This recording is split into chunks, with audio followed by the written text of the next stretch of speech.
Hi, I'm Jennie Allen, and I'm blessed to get to have an amazing conversation with Carrie Sandom.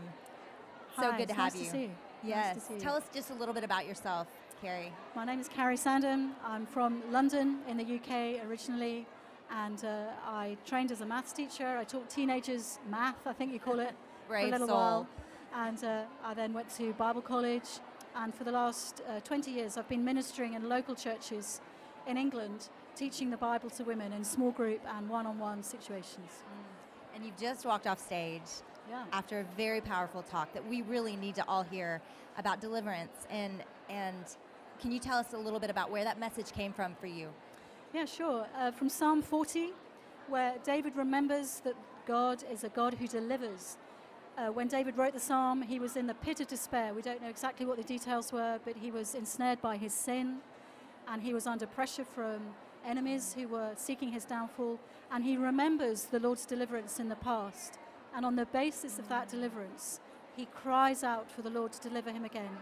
And then at the end of the psalm, we see him waiting patiently for the Lord to deliver. And what I wanted to tell these folk who are here today is that we have even more reason to trust in the Lord, even more reason to put our faith in him, because of course we know how that prayer was answered. We live 3,000 years after the time of King David, and of course 2,000 years after the incarnation of the Lord Jesus Christ, who is the one who brought God's deliverance finally and delivers us from our sin. And so what do you see in women's lives as you minister to them in the church? What do you feel like we need deliverance from? Well, the years that I've been working with women in local churches, there are many, many ways in which we get ensnared by sin and feel the pressure from the world.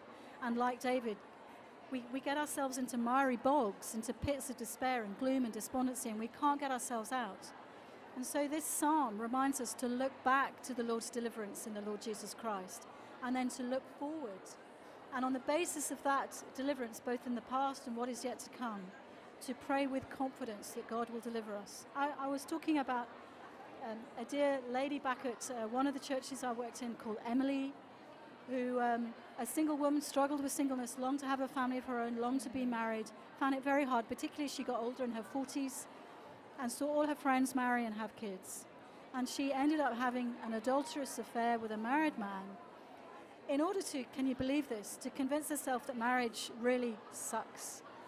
She had an affair with a married man and was ensnared by her sin.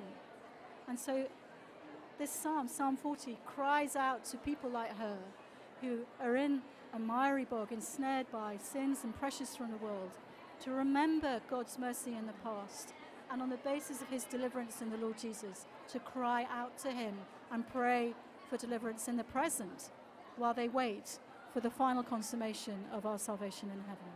And I think the waiting is what starts to get hard. Oh yes, sure. And just that God is real, and that he is enough. I mean, I feel like that has been the message, is that he is enough. To delight in him, we do not need all our problems solved yet. So deliverance isn't necessarily tying up every hurt and every problem we face with a bow. Indeed, indeed. And you see, David, he only knew part of the story. He was a man of faith, and he trusted in God's promises. On the basis of those promises, he cried out to the Lord for deliverance. But he didn't know what we know. Yeah. We have even more reason to trust in the God who makes these promises, because we see how deliverance has come in the Lord Jesus. He has taken away our sin. He has dealt with it on the cross. His mercy towards us does not fail. And on the basis of that deliverance in the past, whatever we may be going through in the present, we can trust him and his promises for all that is to come. So to someone listening and they think, I need this deliverance, what does it look like for them today to receive that from Christ? Because it can be a mental assent and yet not transform, you know?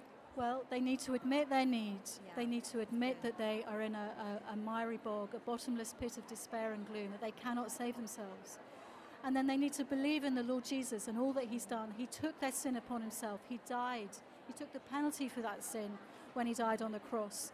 And because he died, he was raised, he's now ascended in heaven. He sends his spirit to his people that they can live a new life. He's put a new song in our hearts.